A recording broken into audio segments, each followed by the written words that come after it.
할렐루야. 오늘 또 이렇게 롱 위켄드인데 또 예배하러 나오신 여러분들 하나님께서 기뻐하시리라 믿습니다. 오늘부터 또 3부 이제 앞으로 이제 청년부들이 함께 조인을 해서 예배를 같이 드리게 됩니다. 청년들 어디야? 저쪽에 이쪽인가 저쪽인가 아무튼 군데군데 이제 청년들이 앉아 있는데 우리 환영의 박수 또 격려의 박수. 네.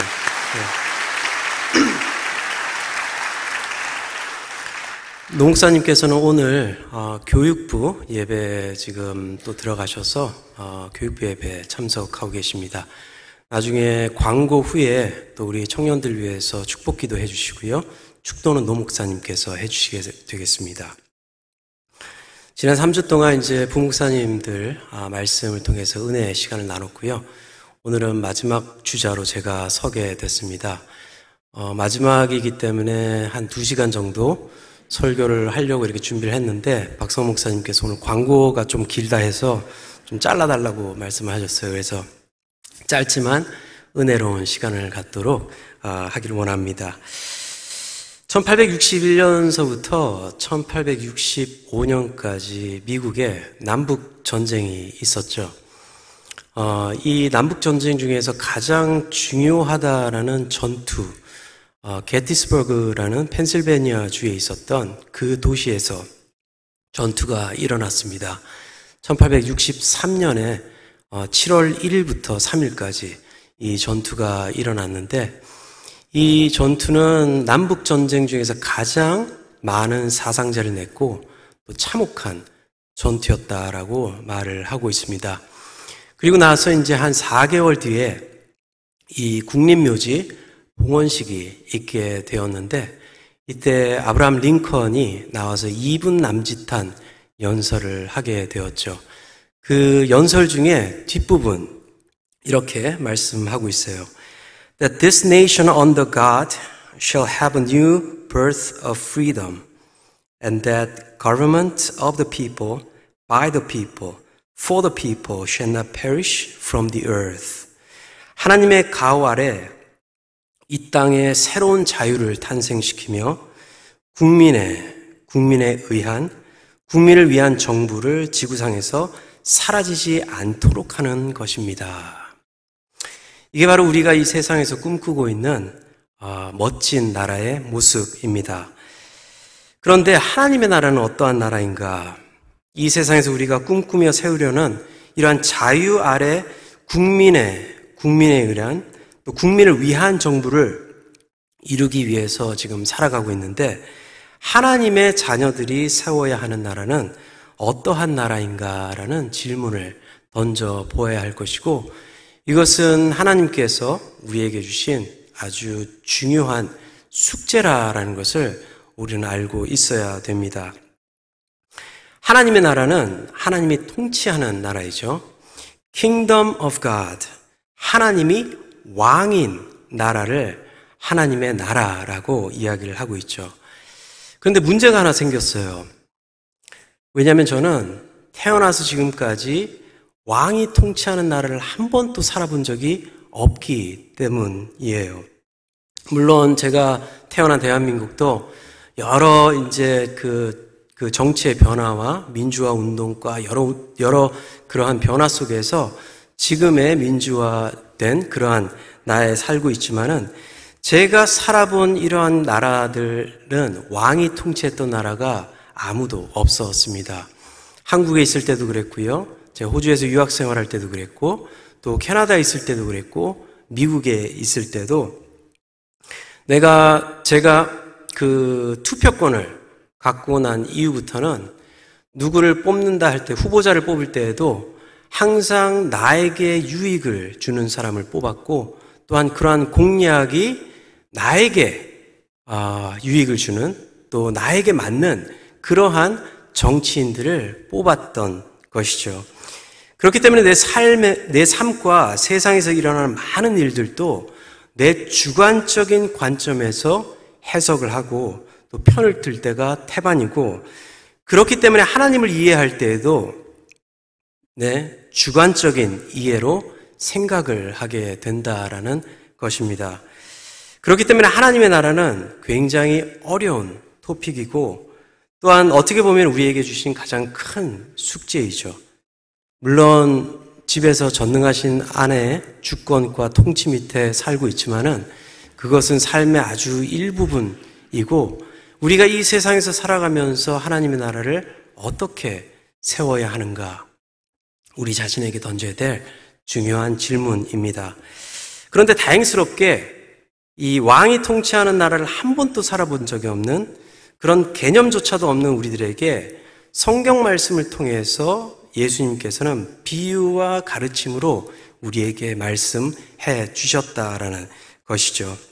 그래서 오늘 하나님의 나라는 그리스도의 제자를 통해서 세워집니다라는 주제로 Kingdom of God established by Kingdom Disciple 이라는 제목으로 함께 나누도록 하겠습니다.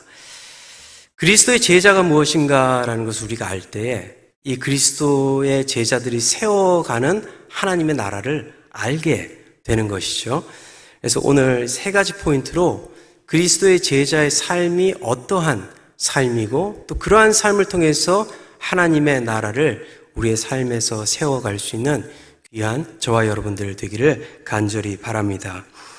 첫 번째로 제자의 삶이라는 것은 예수님의 통치 영역을 넓혀가는 삶을 살아가는 사람들이 제자의 삶입니다. 26절을 보니까 이렇게 말씀하고 있어요. 물은 내게 오는 자가 자기 부모와 처자와 형제와 자매와 더욱이 자기 목숨까지 미워하지 아니하면 능히 내 제자가 되지 못한다라고 말씀을 하고 있어요. 여기서 형제 자매를 미워하라, 부모를 미워하라라는 것이 아니라 그것보다 더 중요한 것이 있다라는 것을 강조할 때 이러한 문장이 쓰이게 되는 것을 볼 수가 있어요. 로마서를 보거나 이렇게 볼 때 내가 야곱은 사랑하였고 에서는 미워하였다라는 이러한 문장도 에서를 미워했다라는 것에 중점을 두는 것이 아니라 왜 에서를 사랑했는지를 강조하고 있는 문장이라는 것이죠. 이 문장 이 말씀을 우리가 이해할 때 우리 삶을 볼 때 이해가 되어지는 부분입니다. 우리가 세상을 살아갈 때에 부모와 처자와 형제 그리고 자매, 내 자신은 내 삶에서 가장 밀접한 관계에 있고 내 삶에서 가장 중요하게 차지하는 부분이다라는 것을 알려주시고 또 그렇게 살고 있는 우리에게 깨달음을 주시는 것이죠. 이것이 바로 인간의 본성이에요. Human nature. 아주 기본적인 삶의 구조이며 또 가장 중요하게 우리가 이해하고 또 만들어가고 있는 이 삶의 조직이라는 겁니다. 우리의 삶을 보다 복잡하게 보일 수도 있어요. 하지만 우리의 삶은 아주 간단해요.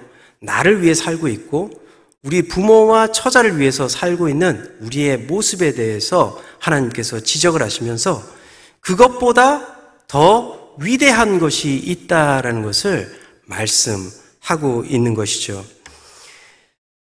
우리의 삶에 예수님을 먼저 둘 때에 우리가 생각했던 삶의 영역 그 이상으로 확장된다라는 것을 가르쳐주고 있는 것입니다. 제가 청년 때는 이제 혼자 산 적도 많이 있기 때문에 저밖에 몰랐어요, 솔직히. 그리고 이제 그 부모님, 또 어머니하고 여동생, 이제 셋이 살 때는 이제 가족, 그렇게 되기 때문에 그것밖에 몰랐죠. 그러다가 이제 제가 코가 껴여서 이제 결혼을 하게 되고, 또 결혼을 하고 이제 자녀를 낳게 되고, 그러다 보니까 제 삶의 영역은 점점 늘어나고 내가 돌봐야 할 가족들이 늘어나는 것을 볼 수가 있습니다.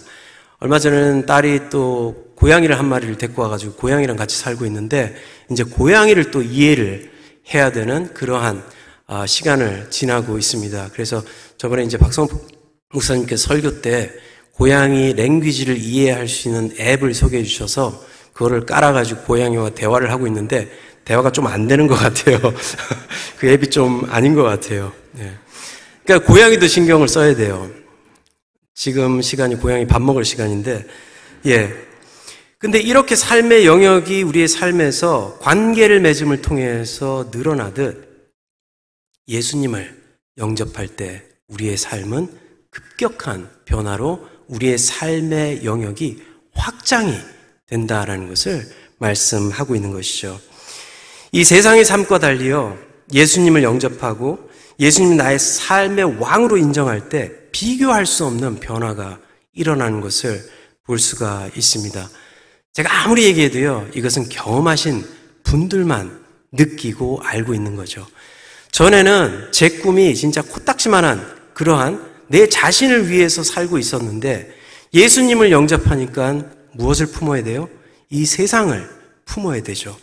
하나님의 마음을 가지고 하나님의 생각을 가지고 또한 하나님의 계획이 내 계획이 될 때에 나의 관점과 나의 삶의 영역이 확장이 된다라는 것입니다.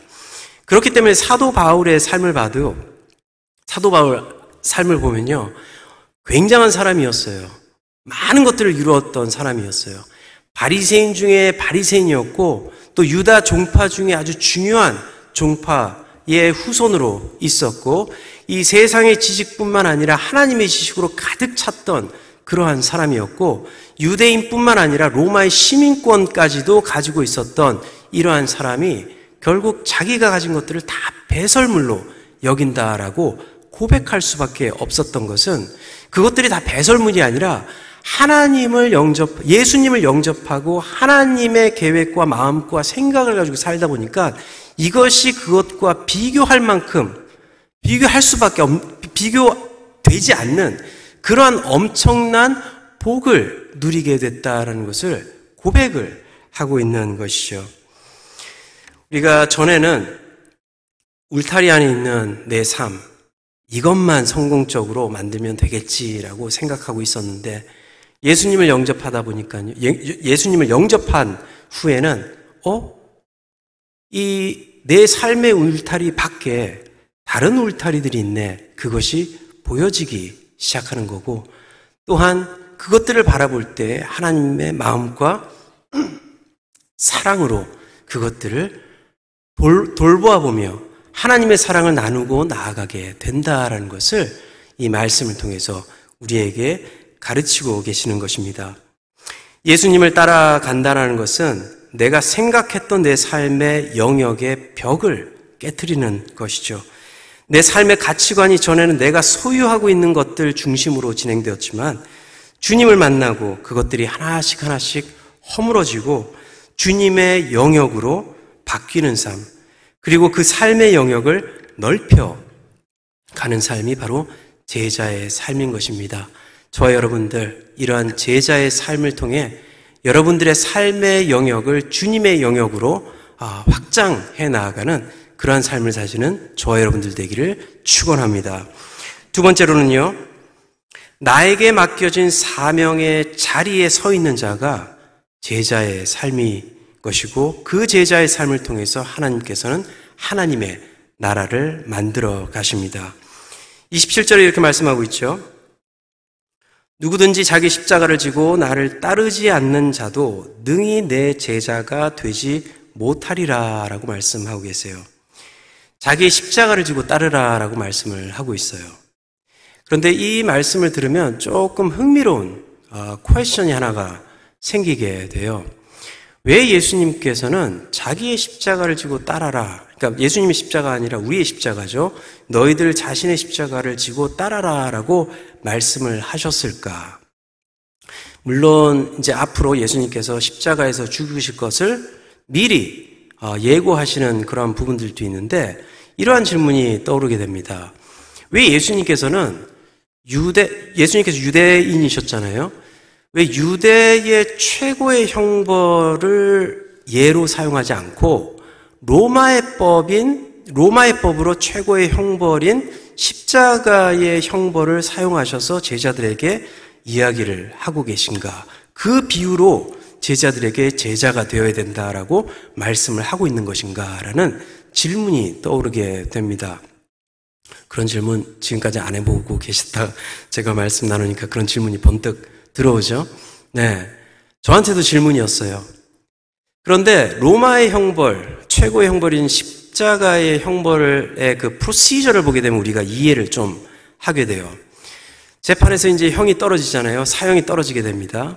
그러면 로마의 법으로는 형이 떨어지고 나서 그 자리서부터 내가 십자가에서 죽게 되는 그 자리까지 내가 나를 위해서 만들어 놓은 내가 져야 될 십자가를 지고 가야 되는 그 프로시저가 있는 거예요.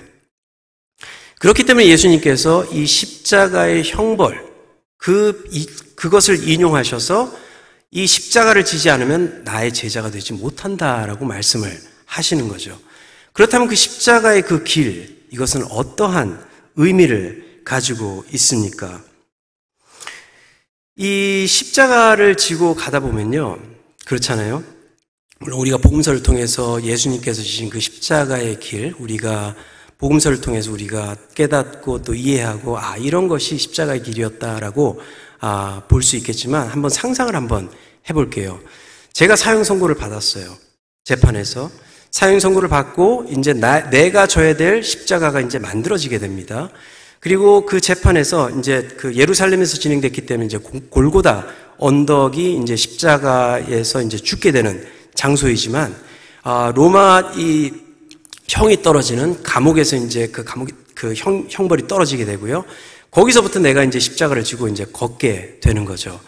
그럴 때 십자가를 진 사람의 길과 구경꾼의 길이 나눠지게 되죠. 왜요? 구경꾼들이 이제 그 십자가를 지는 그 사람들한테 침을 뱉을 수 있고 돌을 던질 수도 있고 어떤 일이 일어날 줄 모르잖아요. 같이 옆에 있으면은 침뱉음을 받을 수도 있고 돌에 또 맞을 수도 있는 거예요. 그러니까 멀리 거리를 두고, 왜냐하면 저주받은 사람이기 때문에 거리를 두고 십자가를 지고 가는 만약 그게 저라면 길이 생겨지는 거고 구경꾼의 길이 나눠지게 되는 것입니다. 이 예수님께서 가르쳐주신 이 십자가의 길이 바로 그러한 의미를 가지고 있는 거예요. 세상과 분리된, 세상 속에 살고 있지만은 이 십자가를 짐을 통해서 세상이 우리가 누구인지를 명확하게 알리고 그 사명을 통해서 하나님의 영광을 드러내라라고, 그래서 십자가에 그 인용을 하셨다라고 우리는 볼 수 있는 겁니다. 그런데 우리 자신을 보게 되면요, 십자가 대신 돈과 명예를 들고 십자가의 길 대신 구경꾼의 길에 서서 있는 우리의 모습을 보게 되고, 또한 십자가의 길을 지나가는 사람을 조롱하는 우리의 모습을 볼 때가 참 많이 있다라는 것이죠. 우리가 있어야 될 때 있지 않고 엉뚱한 곳에서 나오는 그러한 우리의 모습을 종종 보게 되는 것이죠. 얼마 전에 제 아내가 기가 막힌 노래가 나왔다고 이제 유튜브로 이렇게 보여주더라고요. 이 한국의 이제 영탁이라는 그 트로트 가수가 부른 네가 왜 거기서 나와라는 트로트가 있어요. 이 노래를 듣고 너무 감동을 받았어요, 제가. 그래서 제가 자막 좀 올려주시면요, 그 노래의 이제 중요한 가사들만 제가 뽑아서 함께 봉독하도록 하겠습니다. 제가 읽어드릴게요. 피곤하다 하길래 잘 자라 했는데 혹시나 아픈 건가 걱정도 했는데 뭐 하는데, 여기서 뭐 하는데, 도대체 너네 집은 연신내, 난 지금 강남의 시끄러운 클럽을 무심코 지나가는데 이게 누구십니까? 네가 왜 거기서 나와? 근데 지금 네 옆에 이 남자는 누군데? 교회 오빠하고 클럽은 왜 왔는데? 너네 집 불교잖아. 네가 왜 여기서 나와? 나와 내 눈을 의심해보고 보고 또 보아도 딱 봐도 너야. 오 마이, 너야. 라고 가사가 아주 기가 막히더라고요. 이 찬양을 이 노래를 들으면서 죄송합니다. 이 노래를 들으면서 성령께서 내 머리를 탁 치시면서 이런 말씀을 하시는 것 같았어요. 네가 왜 거기서 나와? 말씀의 길에 있어야 되고 십자가 길에 있어야 되고 하나님의 신실한 자녀로 있어야 될 그 길에 있지 않고 왜 엉뚱한 곳에서 구경만 하고 있니? 왜 엉뚱한 곳에서 지금 나오니? 네가 왜 거기에 있니? 라고 말씀하시는 것 같더라고요. 우리 한번 불러볼까요? 지난주에 김성민 목사님께서 아주 찬양으로 은혜로운 찬양을 이렇게 불러주셨는데 오늘은 트로트로, 그래도 예배 시간이니까 우리 오르간 반주로 한번, 권사님이 아직 준비가 안 되신 것 같습니다. 이 십자가의 길에서 해야 하는 사명에 대해서 우리는 생각을 해 봐야 합니다. 여러분들 어디에 계십니까? 어디에서 지금 나오고 계십니까? 왜 우리가 거기에 있습니까? 이러한 질문을 던져야 된다라는 것이죠. 십자가의 길을 통해서 보여주신 사명의 목적은 요한일서 4장에서 말씀하고 있어요. 어느 때나 하나님을 본 사람은 없으되 만일 우리가 서로 사랑하면 하나님이 우리 안에 거하시고 그의 사랑이 우리 안에 온전히 이루어진다라고 말씀하고 계십니다. 하나님께서 우리에게 많은 은사들을 주셨어요. 직분도 주시고 또 다양한 역할을 주셨습니다. 그 역할을 감당할 때 우리가 가장 먼저 생각해야 되는 것이 바로 하나님께서 우리에게 베풀어 주신 사랑이다라는 거죠. 사랑을 바탕으로 우리가 그 십자가의 길, 우리의 삶의 초소에서 그 십자가의 길을 걸어가며 하나님의 영광을 드러내야 하는 것이 제자의 길이다라는 것을 말씀하고 있는 것이죠. 우리 각자에게 맡겨주신 십자가의 길, 신실히 감당함을 통해서 또 하나님의 나라를 올바로 선포하고 세울 수 있는 저와 여러분들 되기를 간절히 바랍니다. 세 번째로는요, 끝까지 주님과 동행하면서 똑같은 맛을 내는 자가 제자라라고 오늘 본문에서 말씀하고 계시죠. 34절 말씀입니다. 소금이 좋은 것이나 소금도 만일 그 맛을 잃으면 무엇으로 짜게 하리오라고 말씀하고 있어요. 끝까지 소금의 맛을 유지해야 된다라고 말씀하고 계시는 거죠. 오늘 본문의 이제 시작 부분을 보면요, 25절이죠. 이렇게 말씀하고 있어요. 수많은 무리가 함께 갈새. 예수님을 쫓아갔던 수많은 사람들이 있었다라고 이야기를 하고 있어요. 그런데 이 수많은 사람들을 자세히 들여다보면은 다양한 사람들이 있었다라는 것을 보게 됩니다. 꼭 오늘 본문을 통해서 볼 수 있는 것도 아니고, 것이 아니고, 또 전체 우리 복음서를 볼 때 이 다양한 사람들이 있었다라는 것을 우리가 깨닫게 돼요. 어떤 사람들은 병 고침을 받기 위해서 쫓아갔던 사람들이 있고요. 또 어떤 사람들은 위로를 받기 위해서 쫓아갔던 사람들이 있고, 또 어떤 사람들은 이 예수라는 사람의 가르침이 기가 막히더라, 한번 쫓아와서 한번 들어봐라. 그래서 지혜를 구하는 사람들은 예수님을 쫓아가서 또 말씀을 듣기 위해서 쫓아갔던 사람들도 있었고, 또 어떤 사람들은 사람들이 가길래 그냥 쫓아서 갔던 사람들도 있었을 거예요. 또 어떤 사람들은 이 예수를 고발하기 위해서 어떻게 트집 잡을 것이 없나 해서 쫓아가서 이상한 말을 하면은 공회에다가 보고해야지, 고발해야지 라고 생각하면서 쫓아갔을 것입니다. 각기 나름대로 이유와 목적을 두고 예수님을 쫓아갔다는 거예요. 그런데 갑자기 이들에게 향하시고 그 맛을 잃으면 무엇을 짜게 하리로 하면서 이렇게 되지 않으면 내 제자가 되지 못할 것이다. 이렇게 되지 않으면 내 제자가 되지 못할 것이다. 이렇게 되면 내 제자가 되지 못할 것이다. 라고 이야기를 하면서 끝까지 그 말씀의 그 뜻은 끝까지 자기를 쫓아와야지 소금의 맛을 낼 수 있다라고 지금 말씀하고 있는 것이라는 것이죠. 이번 여름 휴가 때 2주 휴가를 제가 가졌었는데요. 다양한 장르의 책들을 많이 보게 되었어요. 또 이런 얘기를 방송에서 하면 안 되겠지만 영화도 많이 보고 이제 책도 많이 읽고 이렇게 했었는데 공통점이 있어요. 이 모든 책들의 공통점, 모든 영화의 공통점, 그 공통점이 뭐냐면은 책이 중간에 끝나지 않는다라는 거예요. 영화도 마찬가지예요. 책이 쓰여지다가 중간에 끝나면 그거는 출판을 할 수가 없는 것이죠. 영화도 마찬가지입니다. 영화가 막 만들어지다가 중간에 이제 못 만들어서 중단이 됐을 경우에는 그것은 영화관에서 상영될 수가 없는 영화로 남게 되는 것입니다. 예수님 주위에는 항상 그랬었어요. 많은 사람이 모이고 그러다가 다들 흩어지고 남은 사람은 예수님과 제자들, 또 수많은 사람들이 모이고 흩어지고 그 위에 남는 사람들은 예수님과 제자들. 그렇기 때문에 예수님께서는 제자들에게만 이 비유와 가르침의 비밀을 가르쳐 주시고 또 그것을 통해서 하나님의 나라는 수많은 무리가 만드는 것이 아니라 그리스도의 제자만이 만들 수 있다라는, 세울 수 있다라는 것을 말씀하셨던 것입니다. 우리가 끝까지 빛의 역할과 소금의 맛을 내어서 하나님의 나라를 세우고 선포해야 되는 것이죠. 제가 좋아하는 신학자들 중에서 일본의 신학자가 한 분 계십니다. 우치무라 간조라는 분이 계시는데요. 1861년에서 1930년까지 사셨던 분인데 사진 한번, 저분이 우치무라 간조예요. 이분의 회심록이라는 책을 듣고 제가 많이 감동을 받았는데요.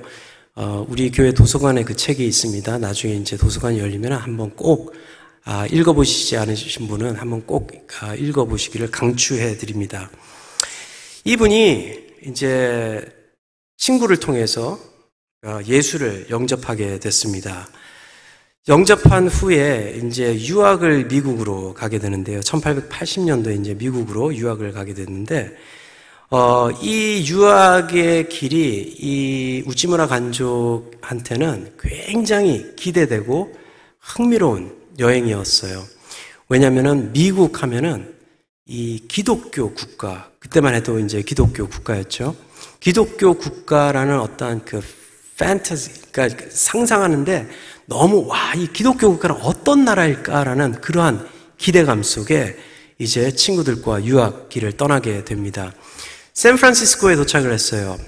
그런데 샌프란시스코에 도착하자마자 얼마 안 돼서 자기 친구들 중에 한 명이 물건을 잃어버리게 됩니다. 누군가 와서 훔쳐가게 된 거예요.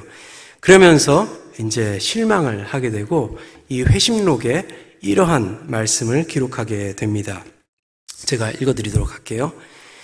미국에서는 돈이 전능한 힘이라는 사실을 우리는 여러 가지 실제 경험을 통해서 확인했다. 우선 샌프란시스코에 도착하자마자 우리 일행 중 한 사람이 당한 재난 때문에 기독교 문명에 대한 가지고 있던 믿음이 큰 시험을 당했다. 기독교 국가에서 불안이라는 것은 우리가 전혀 생각지도 못한 일이다. 그런데 기독교인들만큼 열쇠를 많이 사용하는 이들을 우리는 본 적이 없다. 우리 이교도의 고향에서는 열쇠를 거의 사용하지 않는다. 우리나라의 집은 거의 대부분 모든 사람에게 개방되어 있다. 이 우치무라 간조가 미국에 와서 경험하면서 자기가 생각했던 것을 보지 못했던 거예요. 왜요?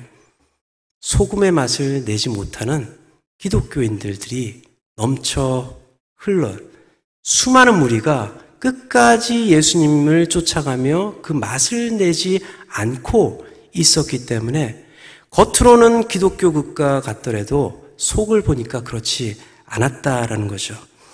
기독교 국가라는 곳, 이 미국이 돈의 맛 때문에, 소금의 맛이 아닌, 빛의 맛이 아닌, 복음의 맛이 아닌, 예수 그리스도의 맛이 아닌 돈의 맛 때문에 그리스도의 맛을 못 내고 있었다라고 말을 하고 있으며, 자기가 가지고 있는 소유를 잃어버릴까봐 가방 열쇠, 문 열쇠, 차 열쇠, 창고 열쇠, 이 열쇠 가득한 그러한, 자물쇠 가득한 그러한 삶 속에, 불안 속에 살고 있었다라는 것을 보면서 실망했다라는 것입니다. 즉 그리스도인들이 맛을 내지고 못하고 있었던 만큼 그만큼 주님과 동행하는 사람들이 없었다라는 것을 드러내고 있는 사실입니다. 지금은 어떨까요? 별반 다르지 않죠.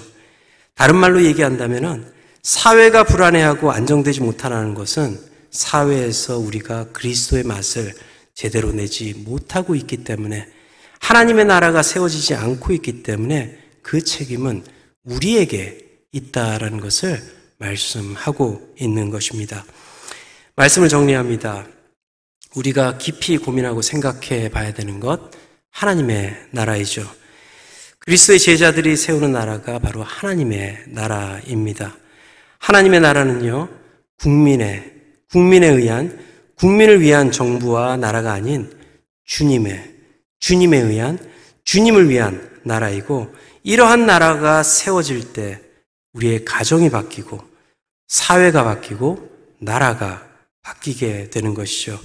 오늘 이 말씀을 기억하면서 우리가 어디에 있든지 이 사명을 제자로서 이 사명을 신실히 감당하며 끝까지 주님과 함께 동행함을 통해 하나님의 나라가 내 삶에서 확장되어지는 예수 그리스도의 제자된 삶을 살아갈 수 있는 저와 여러분들 되기를 주의 이름으로 축원합니다. 이제 우리 함께 기도할까요? 말씀을 기억하면서 한번 기도하기를 원합니다. 지금 하나님의 나라에 대해서 계속 묵상하고 나아가고 있을 때에 우리는 이것을 얼마만큼 깊이 묵상하고 생각하고 살아가고 있는가? 또 오늘 본문에서 말씀하신 것과 같이 제자된 모습으로 우리는 살아가고 있는가? 예수 그리스도가 나의 삶의 왕이 되고 그것을 통해서 내 삶이 하나님께서 원하시는 대로 확장되어 가고 있는가? 또한 나의 삶은 그리스도의 길을 걸어가고 있는가? 구경꾼의 길에서 있는 것이 아니라, 아니 하나님께서 나에게 네가 왜 거기에서 나와? 네가 왜 거기에 서 있니? 라고 말씀하시는 것이 아니라 네가 가야 할 곳을 나와 함께 가고 있구나. 너의 십자가를 지고 내 길을 쫓아오고 있구나. 나와 함께 동행하고 있구나. 라는 그런 칭찬을 들어야 되지 않겠습니까? 또한 끝까지 중도에 포기하지 않고 끝까지 예수님과 동행하며 어떠한 고난과 역경이 있더라도 그 맛을 내며 나아가는 저희가 될 때에 하나님의 나라는 우리의 삶에서 온전히 세워지리라 믿습니다. 이제 우리 함께 기도할 때 주님, 이러한 모습의 제자가 되기를 원합니다. 이러한 모습의 제자의 삶을 통해서 내 삶이 어디에 있든지 하나님의 나라를 세우고 나아가고 싶습니다. 우리 함께 기도하도록 하겠습니다. 사랑의 아버지, 이 시간 기도합니다. 그렇습니다. 이 시간 저희들 기도할 때에 하나님, 우리가 하나님의 나라에 대해서는 말을 하고 있지만은 그대로 살아가지 못하는 우리의 모습을 보게 됩니다. 하나님, 이 하나님의 나라를 세우기 위해서는 제자된 모습으로 하나님의 나라를 세울 수 있음을 다시 한번 말씀해 주시며 감사드립니다. 하나님을 나의 삶의 왕으로 모시고 또한 예수 그리스도께서 우리에게 맡겨주신 그 십자가를 지고 십자가의 길을 걸어가며 그리고 그 삶을 통해서 하나님을 드러내고 끝까지 주님과 동행하는 삶이 제자의 삶이고, 그러한 삶을 통해서 하나님의 나라가 세워짐을 다시 한번 고백하게 됩니다. 주님, 저희들에게 힘을 주시고 용기를 주시고 성령께서 인도하여 주셔서 제자된 모습으로 우리의 삶을 살아갈 수 있는 저희들 될 수 있도록 하여 주시옵소서. 하나님의 나라를 세워가며 하나님께 영광 올려드릴 수 있는 저희가 되기를 원합니다. 주님, 저희들을 이끌어 주시고 역사하여 주시옵소서. 이제 우리 함께 찬양하도록 하겠습니다. 예수 하나님의 공의 찬양합니다.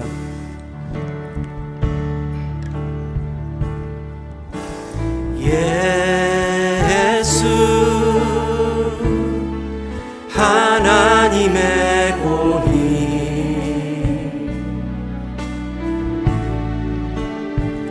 주 독생자 그의 나라 임하시네.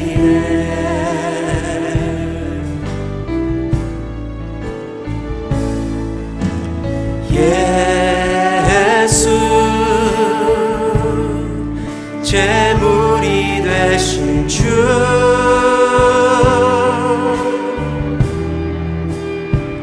영광 중에 그의 나라 임하시네.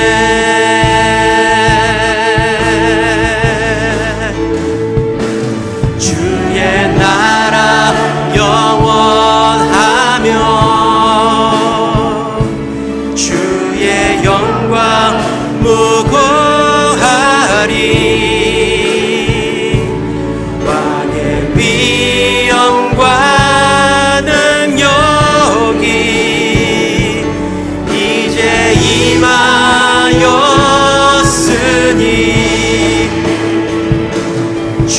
주의 주권과 주의 통치와 주의 나라 힘과 권세 임하네.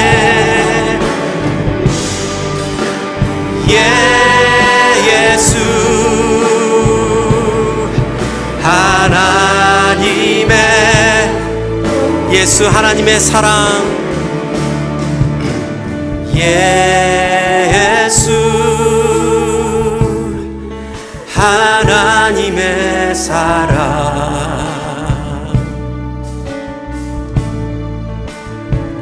주는 해와 말씀으로 나타났네.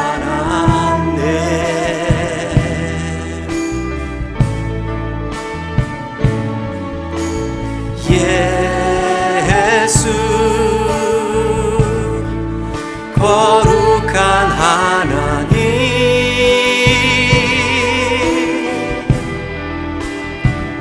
영광 중에 그의 나라 임하시네.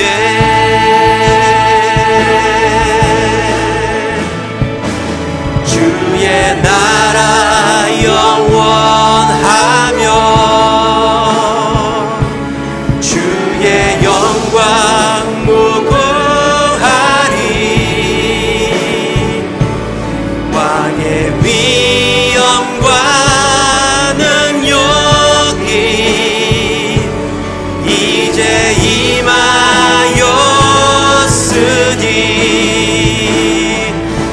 주의 주권과 주의 통치와 주의 나라 힘과 권세 임하네.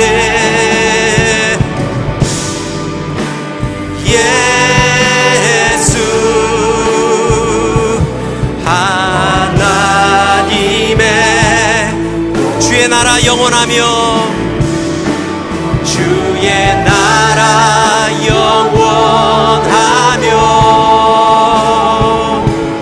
그의 영광 무궁하리. 왕의 위엄과 능력이 이제 임하였으니